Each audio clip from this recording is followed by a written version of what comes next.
It's time for Southern Fried Baseball, presented by College Baseball Central. Hosted by Jake Mckeever as he talks everything SEC baseball and more.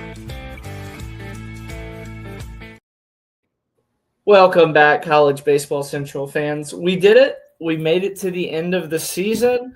This is our tournament preview show, a little bit of an award show. Again, a little bit of an exciting announcement, too, as well as we'll be going live every single day that there are games at the beginning of the week. So that's Tuesday and Wednesday. And then at the back half, we'll be doing a little bit more writing. Andrew, we did it. We made it into the end of the year. How are we feeling? We did it. And no team went winless. That feels good. Everyone got at least one win. A lot of moral victories for some of these teams, and we made it. There were a lot of moral victories, a lot of highs, a lot of lows. But I'm going to be honest with you. This is exactly how I saw the season playing out with how the standings were finished. Oh, it isn't. Let's go ahead and jump into a little bit of an award show before we talk about the tournament. Who is your SEC Player of the Year? My SEC Player of the Year is Auburn's Ike Irish. Ike Irish. It's like I was a big hater of this Auburn team for like the biggest time, and I thought it was just Ike Irish. But no, it was more just like Ike Irish is leading this like whole squad, and him doing it one banged up where he misses a weekend to get surgery on his back, and then comes back and just absolutely rakes the ball all over the ballpark. He was probably one of the three toughest hitters to get out in the SEC this year. Yeah, I would say that too as well. You definitely felt him every single time he came through the lineup.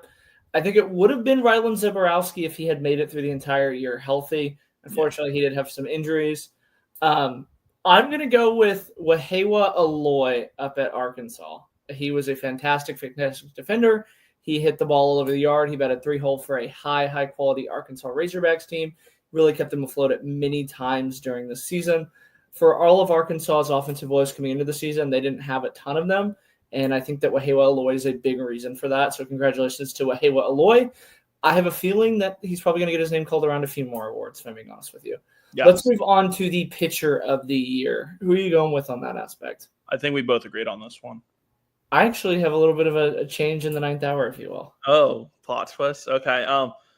I went with University of Tennessee's former Ole Miss Rebel, former Coastal Carolina Chancellor, Liam Doyle, the face of the transfer portal, as some may say. Liam Doyle just came into Tennessee.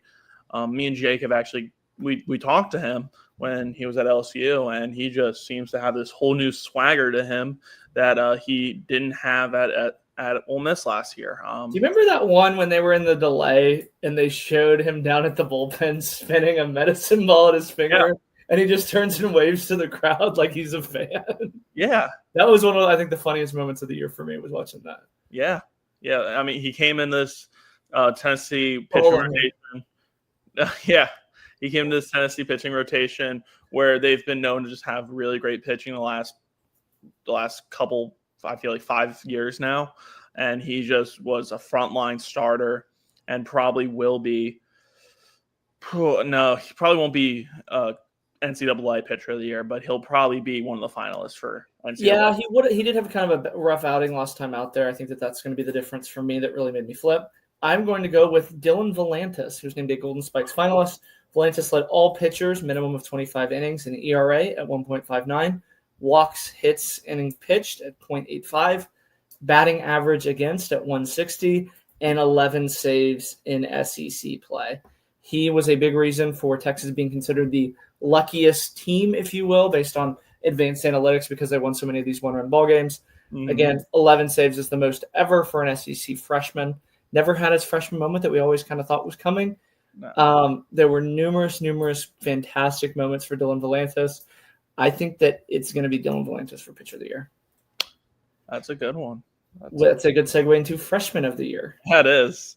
I've gotten to watch this kid almost every weekend in person. I've gotten to talk to him. I've gotten to get to know his approach a little. We've watched him take pregame BP.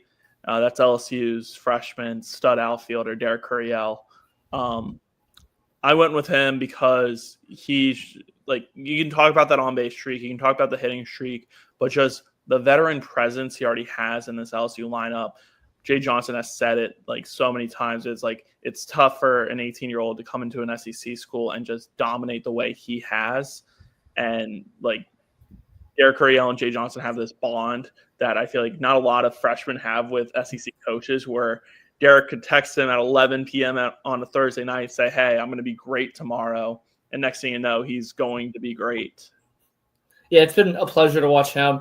I had a tough time going back between him, Volantis at Texas, but I went with the Belldozer, if you will, up at Kentucky. Tyler Bell. He has a similar on-base streak going currently. It is his second one of the year, over 20 games. He has got on base every single game except for once. That was Sunday against Texas. He has a higher batting average in SEC play than Derek Riedell.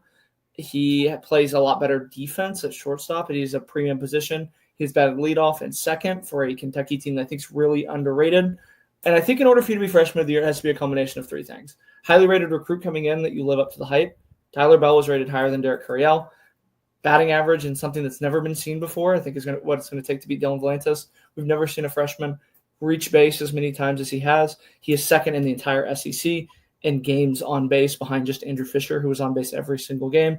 It's been an absolute pleasure to watch Tyler Bell all season long. So give me the Belldozer for freshman of the year. One name I do want to mention that I did go with Tyler Bell in this conversation. My three were Riedell, Tyler Bell. I didn't go Volantis because we'll segue into that. But Chris Rembert at Auburn. Want to give him a shout out. He's been phenomenal all year as well. I went back and forth between Rembert and Bell. I think Riedell, I just think that he's not the best hitter on his team. I know that's not the criteria, but it's been Bear Jones. It's been kind of like, that's the other thing too, is it's been Ike Irish. Well, Rembert's had a better average every single time we talk about Auburn. It's about Ike Irish. Tyler Bell is Kentucky baseball. He's their really only notable all-SEC selection too as well. And it's a Kentucky team that is really supremely underrated. They kind of got the short end of the stick this weekend, but I really like Tyler Bell. We're going to try and predict this one. This one's strictly off of gut feeling, as we have no idea what these kids do in the classrooms, as we don't get to see their test scores. Drew Beam won Scholar Athlete of the Year last year. Who do you think is going to win Scholar Athlete of the Year in the SEC? Strictly vibes. Strictly vibes? Yes. You know what? He seems like a nerd to me. Samuel Dutton at Auburn. Give me Sam Dutton. That's who I was going to go with, I'm going to be honest with you. I'm going to go with Ariel Antigua at Tennessee for Scholar Athlete of the Year. I was actually thinking that one too. That's Ariel Antigua for Scholar Athlete of the Year. Again, great vibes. We have no idea what these kids do in the classroom. Last and certainly not least, if you will, Coach of the Year. I think that there's a lot of different avenues that you can go with this. I'm gonna go ahead and name some names. Tell me yes or no if they're gonna be a finalist. Jim Saucnagel. Yes. DVH. Yes. Kevin O'Sullivan. Oh, no. That's my pick, by the way, is Kevin O'Sullivan. And then lastly, Butch Thompson. Yes. Yes.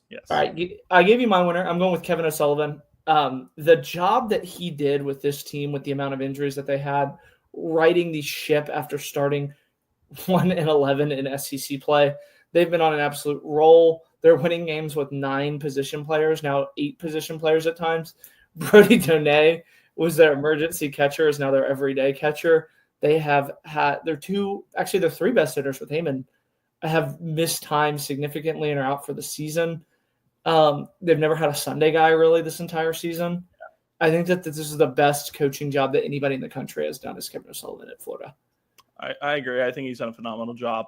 My pick for SEC Coach of the Year, I hate to do this, but it is going to be Dave Van Horn at Arkansas. They've struggled all year, it feels like, but it feels like every time that they've were backed up against the wall, they've always just performed and outperformed each other, outperformed expectations. I think it solidified me when Texas came into Fayetteville and just absolutely got obliterated by Arkansas. I felt like every decision DVH was making was just going right.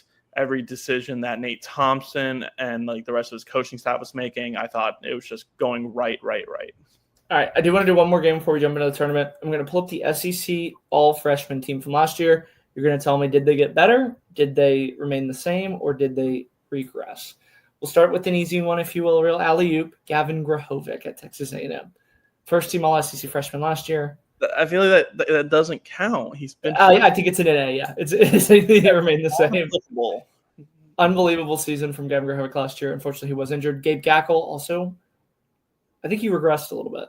I think he regressed the front half of the year, but I think he's kind of gone back to where he has been as of last year. I think if he's stuck in the bullpen the whole year, we would be having the same conversation that we were having last year about him. Justin LeBron at Alabama. I don't know. I think that guy's kind of a little bit better. Yeah, he's a little bit. Yeah. Dean Curley at Tennessee. Yeah. Trey Phelps at Georgia. Yeah, I mean, yeah. Caden Sorrell at Texas A&M. Oh, yes. Yeah, I think he's vastly improved. Yes. Zane Adams, Alabama. Yes. Stephen Milam, LSU, and Ashton Larson, LSU. Yes, and I think not applicable to Ashton. Or no, we'll say Ashton's regressed because Ashton has been hurt, but he also did lose the everyday job to Jake Brown and Josh Pearson.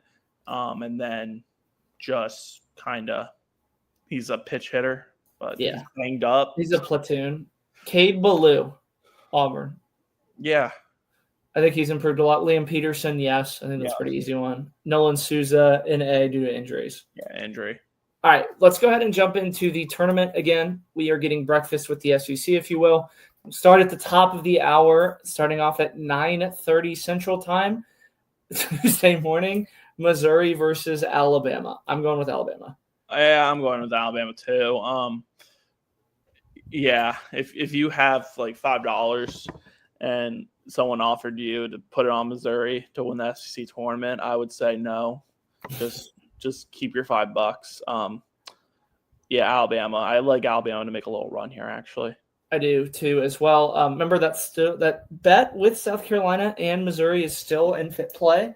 We will donate $1,000 to the General Scholarship Fund, the NIL fund, if they have an NIL fund, for Missouri or South Carolina. We have Alabama winning that one. Game twos are really like a dandy. This one kicks off at 1 right at lunchtime. Kentucky versus Oklahoma. I went with Kentucky in this one. Yeah, I think Oklahoma bounces back. I think Kyson Witherspoon will be on the mound. I think Kyson will bounce back after his rough outing against Kentucky last time. It's tough to beat a team four times in a row. Yes, that is true. Kentucky did sweep, but the reasoning for me is Oklahoma's 1-5 in their last 6 games in the SEC. 1-6 if you include that Sunday against Ole Miss. Yeah, I think just Saturday for Oklahoma yesterday, it was such a weird game with the rain. It felt like they had some momentum, but I liked how they showed in this Friday and Saturday or Thursday and Friday against Texas. I think they can. Yeah, they were doing really good up until that Max Ballou home run in the 9th. Yeah. Saturday was – I don't think I'd ever seen a team come out on the road the way that Texas came out. Usually teams on the road come out flat. They did the complete opposite. Game 3, the South Carolina Gamecocks will take on the number 10 Florida Gators. I have Florida in this one. I think this is a pretty easy one. Yeah, Florida. Texas A&M and Mississippi State, 2 teams that were often compared to each other throughout the season. Mississippi State fires their coach. They go on an immediate run. Justin Parker has done a great job getting that team correct. I did see a little bit of an asterisk as Justin Parker has played a really easy side of the SEC, if you will, placing Ole Miss, who they always seem to beat, Missouri, South Carolina, and Kentucky. So 3 of the easier teams in the SEC. I went with Texas A&M here. I think I have a little bit of a slight upset. Yeah, I think A&M will get the upset here. I think this is Justin Parker's first real test in the SEC, and I think he's going to fail. And this is a possible, like, A&M's playing for their life. Yeah. I think Mississippi State is safe, but I feel like if they lose this game to A&M, they're moving into last 4 in. Well, they have 15 wins in the SEC. Yes, but those Missouri wins aren't going to really, I think, like hold weight after Missouri sweeps A&M. Let me find that graphic.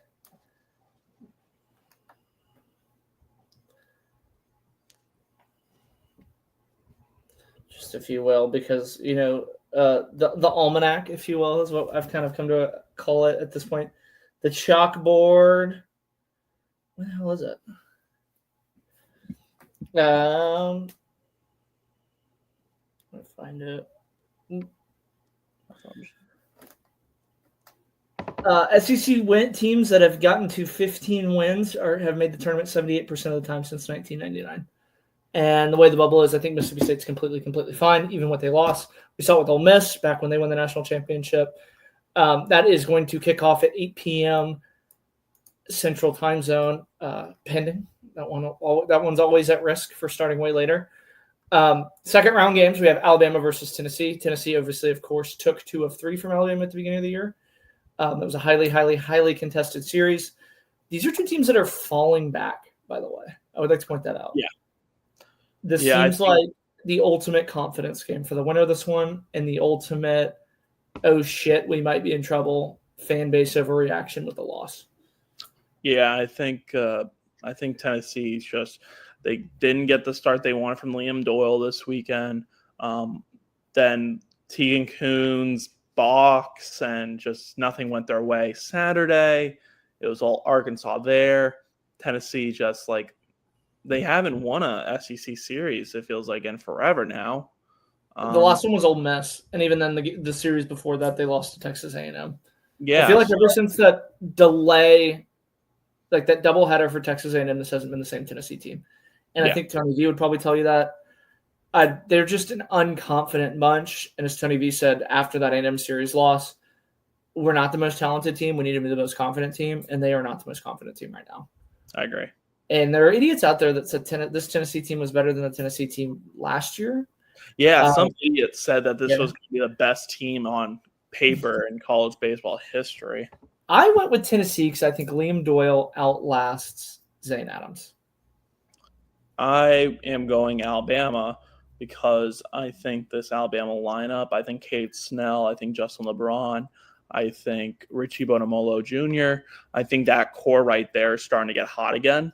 Justin LeBron got hot this past weekend against Florida, and it's getting hot at the right time now. I think they're not playing in at Lindsey Nelson. They're better on the road though. They're not playing in Alabama. They're playing in Hoover. Yeah, they're playing at the Met. Like that's almost a home game for Alabama though. Yeah. I'm really curious to see what the fan base does, by the way. Game 6, I had Kentucky versus Georgia. You have Oklahoma versus Georgia. Mm-hmm. Regardless, I have Georgia winning this game. Is that kind of how you see it? Yes, I agree. I think Georgia this will be probably Brian Curley against Cade Crossland or Curley against Cleaver or McKay. To be honest, I kind of want it to be Curley against Cleaver. I want Curly McKay. Yeah. Either way, it's still going to be a good matchup if it's that Georgia-Kentucky series. I got Georgia, though. I think Curly's looked better and better. He looked good this past weekend against A&M, too. Yes, that was a weird series for Georgia from a batting standpoint. They went 15 innings without recording a single run. And then they just immediately opened the floodgates, if you will. I think it's a floodgate opening for Georgia. I think they're going to bang their way through this. I don't think it's gonna be a lot of home runs. I think it's gonna be a lot of doubles. They are really. I know that this has probably been said a lot, but for as good as they are at hitting the home run, they're really good at putting the ball in play with 2 strikes. Something to watch though with this game, Robbie Burnett. He was out the last 2 games. He left that game on Friday or Thursday. There's no media available, or there's no health availability right now for baseball. But if there is any news, we'll obviously pass that along about Robbie Burnett. Yes, we will tweet that out. This is 2 teams, if it ends up being Kentucky, Georgia, 2 coaching staffs that are very intertwined, as some of the assistants from Georgia were at Kentucky at various times. Nolan McCarthy was at Kentucky last year before transferring over and following some of those assistants. I like Georgia in this one. Georgia, I think, took that series, by the way, earlier in the year. It was a 2 of 3, so it wasn't a sweep. I think that Georgia kind of flexes a little bit on them. Both of us have Florida taking on Ole Miss in this one. I have Florida. I agree. Florida. I went with Ole Miss. Ole Miss, I feel like they are completely fine with where they are tournament-wise. Yeah. I would go as far as to argue that nothing that Ole Miss does in this tournament matters. I think that they're in that middle group of they're squarely a 2 because they're behind some of those teams in that other in kind of the pecking order, if you will. Mm-hmm. They're obviously behind Georgia, Auburn, LSU, Arkansas. Those are a given. They're ahead of Tennessee in the pecking order. I feel like they're ahead of Alabama in the pecking order. And Alabama winning the SEC isn't going to move them ahead of Ole Miss. Flip side of that, Tennessee beating I feel like if you were going to put Tennessee above Ole Miss, you would already have done it because Tennessee beat Ole Miss on the road, not because either of them went on the road. I think it'll be Hunter Elliott versus Aiden King, probably, if we're having to predict. I think it's going to be Hunter Elliott against Liam Peterson. I think they're going to throw Coppola against South Carolina, kind of keep building him up. You can trust enough of your bullpen arms to get through South Carolina. I think it's going to be Liam Peterson against Hunter Elliott. That'll be an absolute marvelous game. That'll be at 4:30 on Wednesday. So a little matinee. I'll probably catch a little bit of that one on the radio. We both had Texas A&M versus Auburn. I have Texas A&M just because I feel like Auburn doesn't have the elite level pitching to when they don't care about a game, which, again, this means nothing for them, to go out and win. I feel like those teams that you feel really good about that don't have anything to prove have good aces, and I don't think Sam Dutton's good enough to where they can be a pedantic. Yeah, it'll be interesting to see if they go with Cam Tilley here or Sam Dutton. I did go with A&M though here. I think just I thought Chatterton. I think Chatterton might go here. That'll be interesting, but freshman moment again, or you don't know which Chatterton you're going to get. I think A&M takes care of business against Auburn. I think this team's going to be on a mission this weekend. They need it in every sense of the word. We have Texas A&M advancing. In the top half of the bracket, I have Tennessee. You have Alabama playing number 1 Texas Longhorns. This game kicks off at 4 p.m. Thursday. I'm going to go Alabama. Interesting. Really? I think Texas is heading way in the. I hate seeing projections keep saying Texas being the number 1 team. I understand that they've only lost 1 SEC series or 2 SEC series. I don't think Texas is the number 1 team in the country. I don't think they'll make it to Omaha. I think Alabama will take care of business. I think it'll probably be Riley Quick against Ruger Rihos.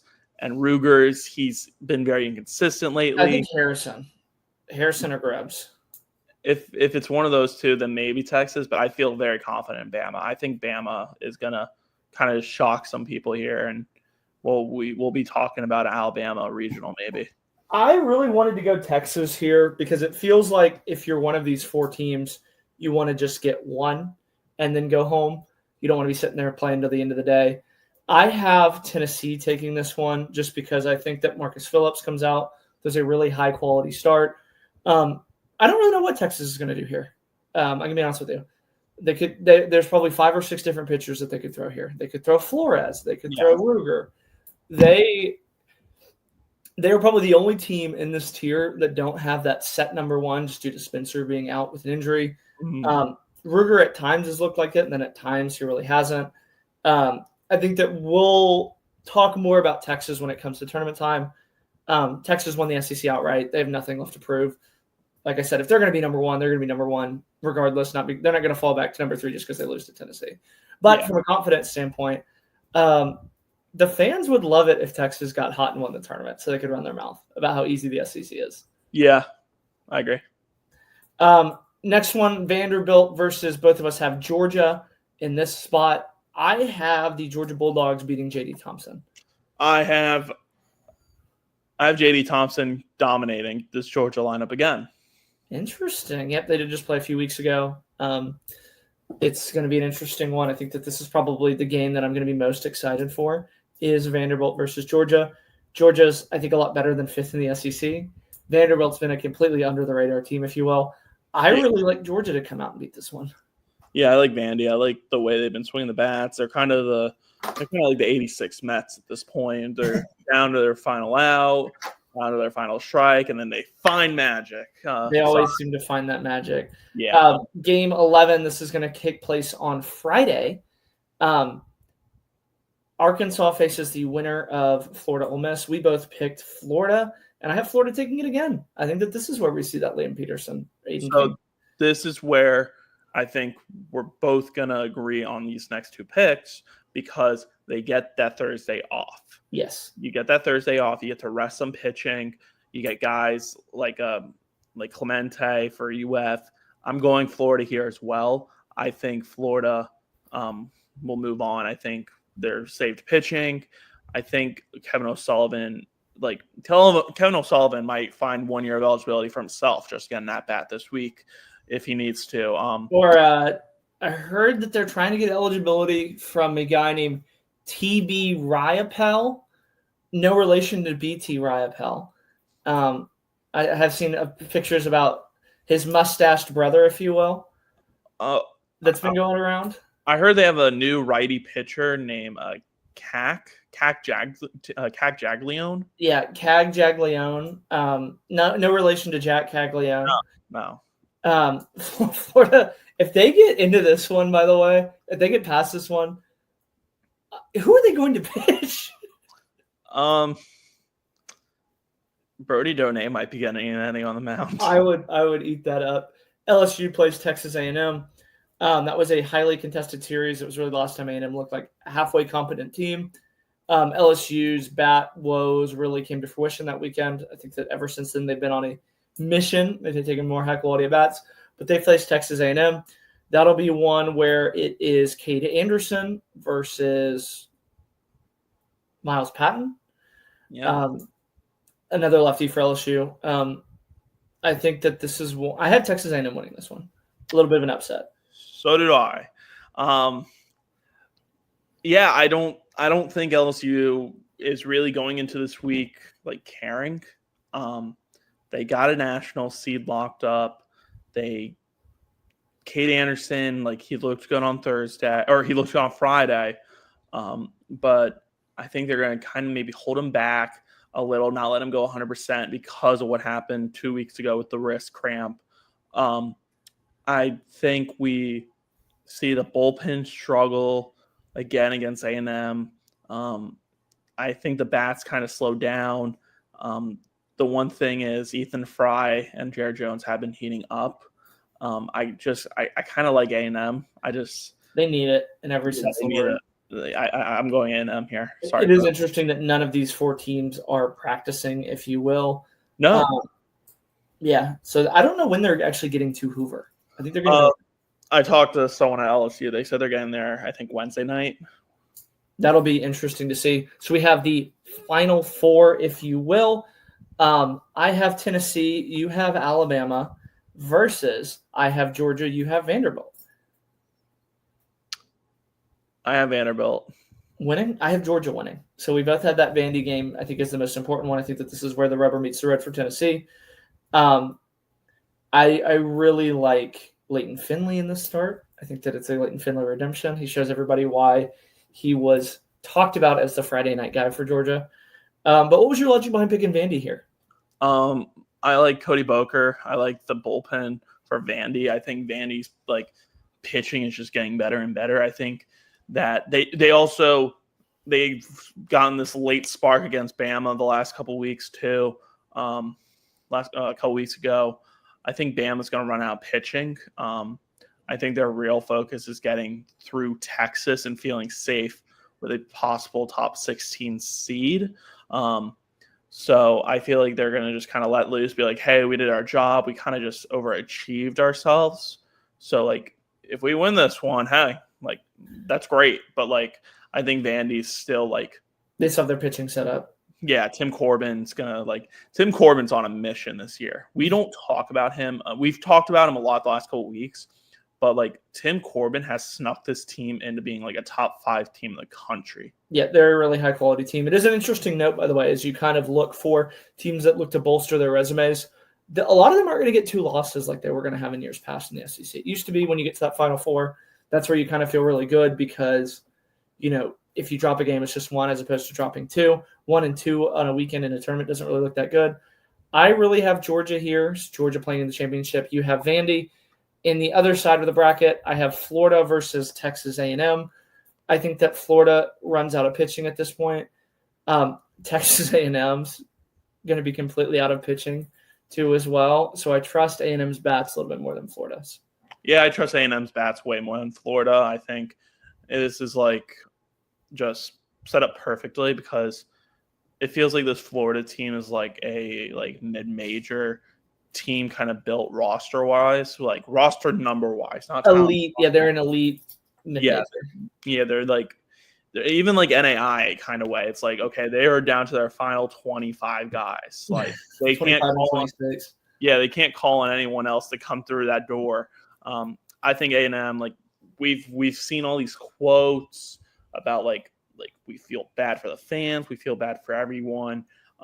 We don't feel sorry about ourselves. We feel bad for all of y'all for having to watch this product. I think A&M finds some magic here. Yeah, they're going to definitely need it. So you have Vanderbilt versus Texas A&M. I have Georgia versus Texas A&M. In the ultimate rematch from this past weekend, I go with Georgia, and A&M's tournament hopes end at 3 o'clock on a Sunday.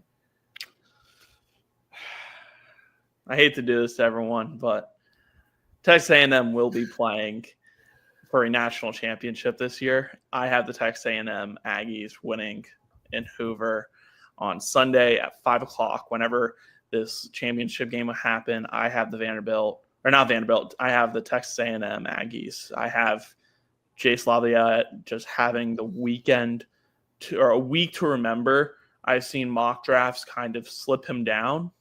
I think he reminds everyone who the hell he is this weekend, and he will be he'll carry this team on his back. Yeah, Caden Swell is going to be out there. Going to need all hands on deck. An interesting note is that this game concludes Sunday night. They're going to have a bunch of time just because the brackets come out Monday. They don't come out Sunday like in college basketball. Mm-hmm. So just because A&M is playing in the championship game doesn't mean that they're already going to be in the tournament and their fate is already going to be sealed. They are going to have to win the tournament at 11 SEC wins. A team with 11 SEC wins has never made the NCAA tournament. That is the task ahead for Texas A&M. Till now. And it's weird because they're going to have to do it against teams that they haven't played. Yes. It's Mississippi State and Auburn. And they're going to take it one game at a time. If they look too far ahead, Pico Khan's a fantastic, fantastic pitcher. But that is all that we have. Andrew has the Texas A&M Aggies winning the SEC tournament. I have the Georgia Bulldogs. Thanks, everybody, for tuning in. Like I said, we'll be doing nightly shows. I don't know what time we're going to go live on Tuesday. We might pre-record something and have it come out at 7 or 8 a.m. It's just kind of in case you missed it. We'll be doing those Tuesday and Wednesday. Thursday, I will be at the Southland Tournament as the UNO Privateers take on the Houston Christian Huskies. That is, in case you're wondering, the 7th seed versus the 8th seed in Southland Tournament. Yeah. One bid Southland. On Thursday, I will be driving home, most likely back to Florida. My time in Louisiana has come to an end, for now at least. But yeah, the back half of the weekend, you can also probably catch me in Clearwater for the AAC conference tournament. Hopefully, the Tulane Green Wave are fighting for their 3rd consecutive conference tournament, or it'll probably just be UTSA running the whole thing. Yep, I have UTSA winning it all. Actually, no, I changed it to Rice. I think Rice is the one that goes on a little bit of a run here. Andrew and I also, Tuesday afternoon, we will be having our extravaganza. That'll be every single conference outside of the SEC, ACC, and Big 12. We'll be running down every single conference tournament. We will have that time stamped for you, hopefully. And again, we'll get that out to you. Yeah. Once again, thanks everybody for tuning in. It's been a pleasure to spend SEC baseball with you all season on Southern Fried Baseball. As we transition into more tournament stuff, I don't know if we'll be able to meet regularly to talk ACC because there's no guarantee we get any SEC teams into the second weekend. So, like Texas A&M, this is our last guaranteed show. Wow.